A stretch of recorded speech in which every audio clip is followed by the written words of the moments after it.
Chinese na gumamit ng peking immigration stamp. Arestado sa paliparan. Narito ang news scoop ni Patrol 45, Raul Esperas.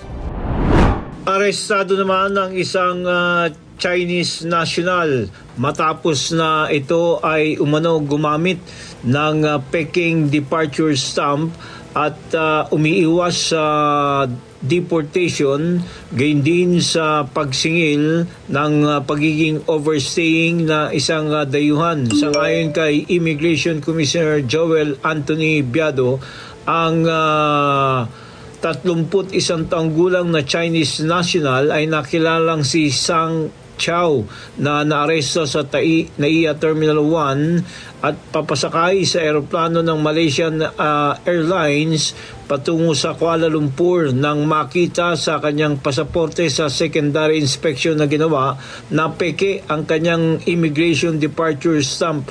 Ipinag-utos naman ni Commissioner Biado ang masusing investigasyon at inaalam kung sino ang tumanggap ng 250,000 pesos bilang kabayaran para maipuslit ang naarestong Chinese national. Raul Esperas, Patrol 45, nagbabalita ng tama, nagdilingkod ng tama, Simpilo May Todro Akas, DWIC.